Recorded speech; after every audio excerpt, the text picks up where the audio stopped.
The millionaire invited the black cleaning lady as a joke. She showed up looking like a total diva, and everybody lost their damn minds when they realized who she actually was.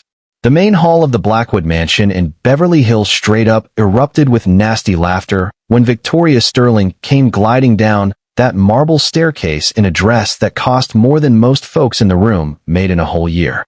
It wasn't "wow, she looks good" laughter. Nah, it was straight up cruel, mean girl mockery. "Look who decided to grace us," Richard Blackwood whispered to his guests, raising his glass of Dom Perignon like he was so clever.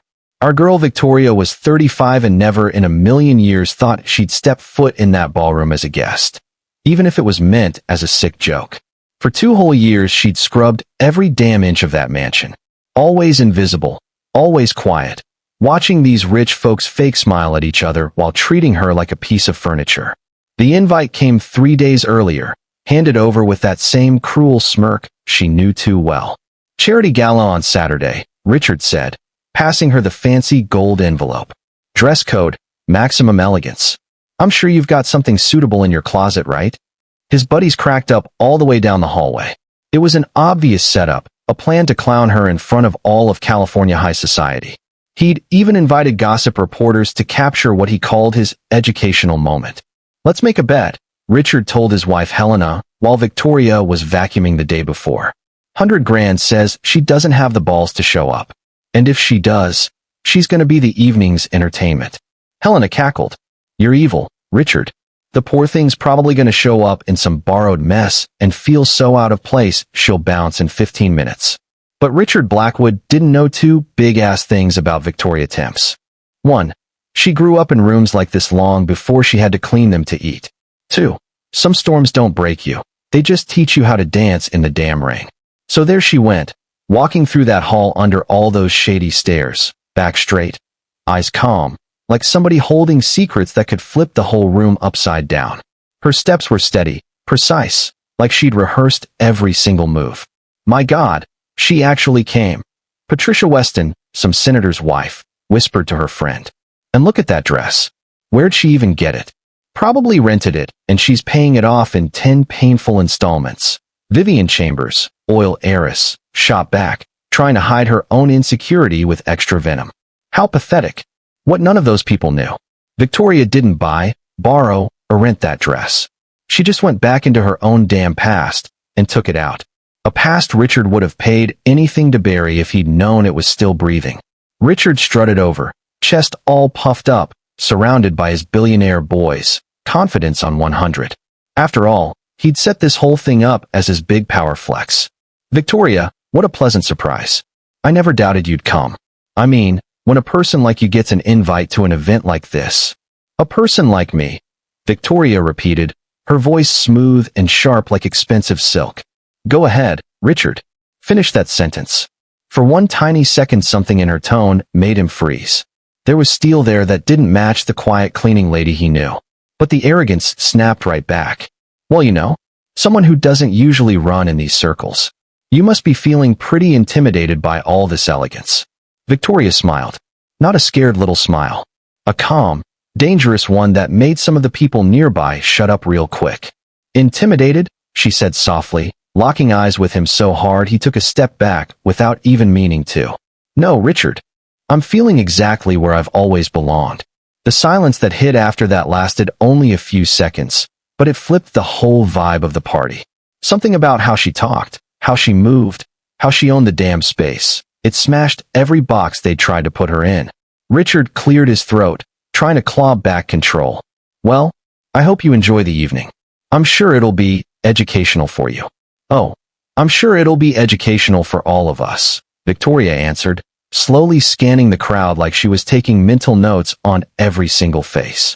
If you're loving this twist and justice vibe, don't forget to subscribe to the channel because what those privileged folks didn't know was that Victoria was carrying a secret so explosive it was about to turn this planned humiliation into the biggest lesson on prejudice and underestimating people that Beverly Hills had ever seen.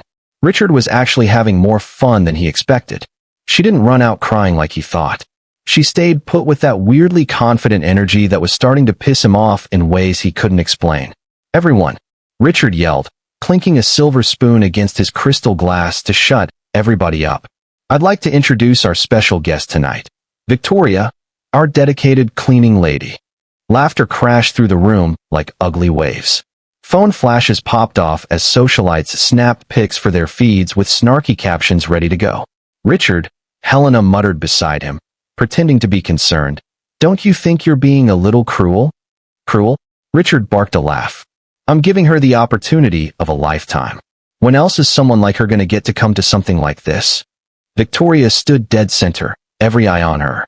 But instead of the shame they wanted to see, her face had this unsettling calm, like somebody who'd been through way worse hurricanes than this.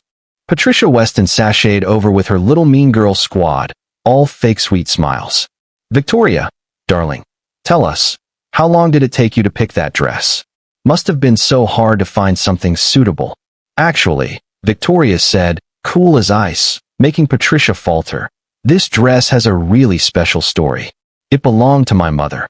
Her mother? Vivian snorted. And where'd her mother get a dress like that? Some bougie thrift shop. Victoria smiled. But it was the kind of smile that made people nervous. My mother wore this dress the last time she was in a ballroom like this. That was 20 years ago, when she was still Victoria Temps Blackwood. The silence that dropped was loud as hell. Some people straight up stopped breathing, realizing something big was happening. Richard, who'd been laughing with his boys, turned slow. What did you say? Temps Blackwood, Victoria repeated, her voice slicing clean through the air. Funny how some people conveniently forget their own family history. Richard's face started going ghost white. Helena grabbed his arm, sensing the whole night going sideways. You're delusional, Richard said, but it came out shaky. I don't know what game you're playing. This isn't a game, Richard. Victoria stepped closer. A bunch of guests backed up on instinct. It's history. Our history. The history you tried to erase when it was easier to act like certain people in our family never existed. Phones were still recording, but now for a whole different reason. Whispers flew around the room like fire. Helena yanked Richard's arm. What is she talking about? She's lying. He snapped, hands trembling a little. She's a crazy employee trying to get attention. Victoria reached into her little purse and pulled out something that made half the room gasp. It was the Blackwood family engagement ring, classic crest, that signature blue sapphire passed down for generations. This ring, she said, holding it high so everybody could see, was given to my mother by her father, Henry Blackwood, my grandfather, the man you told your kids died without an heir. Richard looked like he was about to collapse. Where did you get that? How dare you steal? Steal? Victoria laughed, but there was zero humor in it. Richard, you can't steal what's yours by birthright. Patricia Weston, mouth hanging open, whispered to her friend, My God, you think she's for real? Impossible, Vivian muttered, but she didn't sound convinced anymore. Richard would have told us if he had a cousin. Victoria caught the whisper and turned. Cousin? No, sweetheart. I'm not Richard's cousin. She paused, eyes locked on him. I'm his half-sister. The room blew up. Gasps, murmurs, little shocked noises everywhere. Richard looked like he'd been hit with a truck. This is ridiculous, he yelled, voice cracking. My father would never. Henry Blackwood had an affair with my mother, Isabella. Victoria kept going, no mercy. For 5 years. She was the family piano teacher. When she got pregnant with me, your father promised to take care of us. And he did, until he died. Helena had her hand over her mouth, staring back and forth like she was watching a slow-motion wreck. You, Victoria said, pointing straight at Richard, decided it was easier to pretend we never existed. You cut off our support, sold the house your father bought for my mother, and left us with nothing. I had no obligation to, Richard started. Victoria cut him off clean. No obligation to take care of your father's family? Cute philosophy, considering you inherited 100% of a fortune that should have been split. The words were hitting hard now. People started inching away from Richard like he was contagious. Prove it, he said, desperate. Anyone can make up a story and flash a ring. Victoria's smile turned straight up predatory. Oh, Richard, you really think I came here without proof? She pulled out her phone and nodded toward the entrance. They can come in now. Each new humiliation just fed the fire inside Victoria. Every snide look, every insult. He was writing his own damn sentence. And she'd spent 20 years learning exactly how to collect on a debt way bigger than money. Three people walked in right then that changed everything forever. First, Diane Morrison, Beverly Hills' most feared investigative journalist. Second, David Chun, top-tier inheritance lawyer. Third, Dr. Hamilton, the Blackwood family doctor. Richard actually staggered when he saw him. Dr. Hamilton, Helena whispered. What are you doing here? Dr. Hamilton walked straight to the center. Hands shaking, voice steady. 20 years ago, I was forced to sign a falsified death certificate. Henry Blackwood didn't die of natural causes. He was slowly poisoned with arsenic over months. The room lost it. Gasps, cries, chaos. Diane Morrison raised her hand. Please keep phones away. This is an official confession being recorded for legal purposes. Richard was sweating buckets. You're insane, Hamilton. My father died of heart failure. Your father found out about the money you'd been stealing from the company for years. Dr. Hamilton kept going. He changed his will to include Victoria and was about to turn you in when the symptoms started. Victoria stayed quiet, tears of relief in her eyes. Finally, after 20 years, the truth was out. David Chun opened his briefcase and pulled out papers. This blood sample was tested last week by an independent lab. Arsenic levels were lethal. You're making this up. Richard screamed, voice completely gone. It's a conspiracy to ruin me. Diane stepped up. Mr. Blackwood, I have transcripts of 5 conversations you had with Dr. Hamilton between 2003 and 2004, where you threatened to destroy his career. Victoria finally spoke, voice cutting through the noise like a blade. Richard, you didn't just kill our father. You stole 20 years of my life. I didn't kill anyone, he yelled, pointing everywhere. You're all lying. Then explain this, Victoria said. She connected her phone to the mansion's sound system. Richard's voice filled the room, crystal clear. Hamilton, you're going to keep your mouth shut about anything strange you found in the old man's blood. If you open your mouth, I guarantee you'll never work as a doctor again. And as for that woman and her bastard daughter, they'll have to fend for themselves. Dead. Silence. Even the people who'd been riding for Richard now looked at him like he was poison. Helena stared at her husband in horror. Richard, you really did this? 20 years. Victoria's voice broke for just a second. 20 years of cleaning my own father's blood off the hands of his killer. She took a deep breath, got that ice-cold calm back. You want to know how I got all this evidence? I didn't come to work here by accident. I applied on purpose. Spent 2 years preparing, getting inside, collecting everything. Richard tried one last pathetic move. Even if it's true, it doesn't change anything. The inheritance was settled years ago. David Chun smiled, first time all night. Actually, Mr. Blackwood, when there's evidence of murder, all assets can be redistributed according to the original will. And we have a copy of Henry Blackwood's real will. Victoria walked right up to Richard, who was slumped against the wall like a trapped animal. You know what my biggest mistake was, Richard? Thinking you'd ever change on your own. Please, Richard whispered, all the cockiness gone. Helena, the kids, this will destroy our family. You destroyed our family the second you chose money over justice. Richard sank into an armchair. Done. From arrogant millionaire to exposed murderer in under 2 hours. Victoria looked at him one last time. He was shattered. But that was just the damn start. What Richard had no clue about, and was going to find out in the absolute worst way over the next few hours, was that Victoria had been stacking evidence for years. Not just about her dad's death, but every single financial crime, blackmail scheme, and corrupt move he'd pulled over decades. She'd built this airtight web of justice so clean and brutal that his fall was going to be straight up legendary.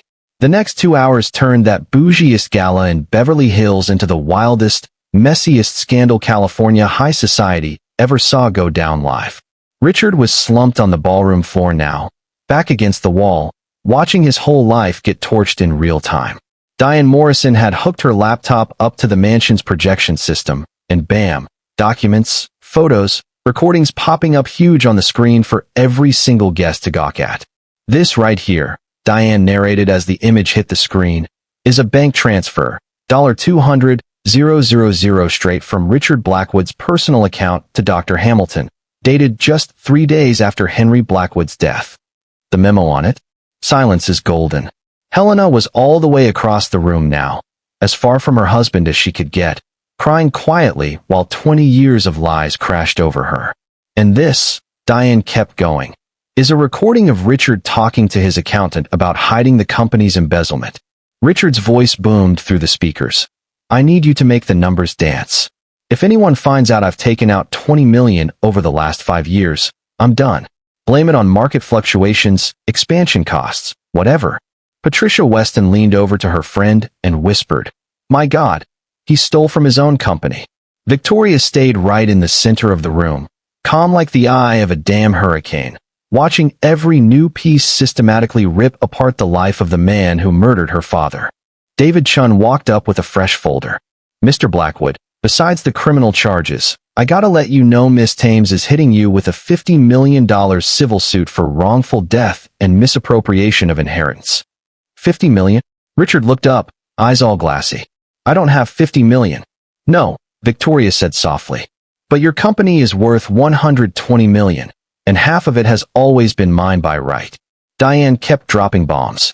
We also got proof Richard blackmailed at least 5 local politicians, bribed 3 judges, and funneled charity funds straight into his personal accounts. Every new reveal pulled horrified gasps from the crowd. People who'd rolled up as Richard's besties were now backing away like he was contagious. Victoria, Richard croaked, voice cracking. Please. You got what you wanted. Stop this. Victoria stepped forward and knelt right in front of him, staring straight into his soul. Richard, you killed our father. You stole my family, my inheritance, my dignity. You made me clean his blood off your hands for 2 years. I can make it up to you, he whispered, desperate as hell. There is no making up for 20 years of injustice. Victoria said, that haunting calm still locked in. But there are consequences. Helena's phone rang. One of their kids calling from college. Mom, is everything okay? Are they saying on the internet that Dad is a murderer? Helena looked at Richard with pure disgust. His own children are finding out what kind of monster you are on social media. Richard tried to stand up. Legs buckled. Helena, please. The children. No. Helena screamed, shutting the whole room down. You don't mention our children. You've shamed them forever. Dr. Hamilton walked over to Victoria. Miss Thames, I already contacted the police. Richard will be arrested later today for murder. Victoria asked, murder, fraud, blackmail, tax evasion. He'll spend the rest of his life in prison. Victoria turned to the guests staring at her, half in awe, half scared shitless. I want everyone to understand one thing. I didn't do this for revenge. I did this for justice. For all the people who've been crushed by men like Richard Blackwood. Patricia Weston came up hesitantly. Victoria, we're so sorry. We didn't know. You knew I was treated like a subhuman. Victoria shot back, firm. You laughed. You participated. The only difference now is you know I've got more money than you. Sirens started wailing outside. Cops had arrived. Richard looked up at Victoria one last time. You've destroyed my life. No, Victoria said, standing tall with every bit of dignity she had. You destroyed your own life the moment you chose evil. I just made sure the truth came out. As the officers walked in to cuff Richard, Victoria stepped out onto the balcony. Down below, dozens of reporters, TV cameras, flashes popping. The story was already everywhere. Helena came up beside her. Victoria, I really didn't know anything. I know, Victoria said gently. You were a victim of his too. What's going to happen now? Victoria looked out at the city lights. Now, Helena, justice will finally be served. And maybe Beverly Hills will learn that class has nothing to do with a bank account. As Richard was walked out in cuffs, through the same hall where he tried to humiliate her earlier, Victoria felt something she hadn't felt in 20 years. Peace. What Richard would figure out in the next few hours in lockup was that Victoria hadn't just planned his downfall down to the last detail. She planned the complete rebuild of her own life too. And the Blackwood Empire now had a new heir who was going to make damn sure that power got used to protect the exact kind of people he used to step on. 6 months later, Victoria Thames Blackwood sat in what used to be Richard's office, now totally redone. The walls that once flexed with arrogant trophies now showed certificates from social projects and photos of employees who'd climbed from entry-level to exec. Richard had caught 25 years, no parole. Murder, corporate fraud, blackmail, tax evasion. His whole personal fortune got seized to pay victims. Victoria was just one of many he'd screwed over the years. Miss Thames Blackwood, Amanda, her new executive assistant who'd used to clean the building, said, Forbes is here for the interview about the company's transformation. Victoria smiled. In 6 months, she'd bumped profits 40% just by treating people like actual humans. Fair pay, real merit-based promotions, respectful vibes. Stuff Richard never got with his toxic bullshit. Helena divorced him fast and moved out of state with the kids. Before she left, she found Victoria to say sorry in person. You could have destroyed us completely, but you chose to protect my children. I'll never forget your generosity. Children don't pay for their parents' sins, Victoria told her. They deserve the chance to be better people than he was. Dr. Hamilton now worked as a medical consultant for the company, giving free care to all employees. I never thought I'd have the courage to do the right thing, he told Victoria in a meeting. You taught me it's never too late to find our dignity. Patricia Weston and Vivian Chambers tried sliding into her DMs in the weeks after the scandal, but she kept them polite and distant. You laughed at me when you saw me as inferior. Now you want my friendship because you found out about my bank account. That says everything about you. Victoria's story blew up worldwide. Universities wanted her to speak about leadership and social justice, but she stayed focused on the real work. I don't want to be famous for suffering, she said in a rare interview. I want to be known for what I built afterward. The company now funded scholarships for employees' kids, ran a microcredit program for entrepreneurs in underserved spots, and started the biggest domestic violence support fund in California. One quiet afternoon, Victoria got a letter from prison. From Richard. Victoria, I know I don't deserve forgiveness, but I need you to know you taught me that the person I became was a monster. I spend every day trying to understand how I turned into someone capable of killing his own father for money. His children asked about you on their last visit. They want to meet the aunt who protected the family when their father failed. She kept the letter. Didn't reply. Forgiveness was her private road, but justice was already done. During the Forbes interview, the journalist asked, some people say your revenge was too cruel. What do you say to that? Revenge would have been to do to him what he did to me, Victoria answered calmly. Justice is making sure he pays for the crimes he committed and that other people don't suffer what I suffered. There's a fundamental difference between the two. And what advice would you give to people facing similar injustices? Victoria looked out the window at employees eating lunch in the company garden, where they finally got respect and dignity.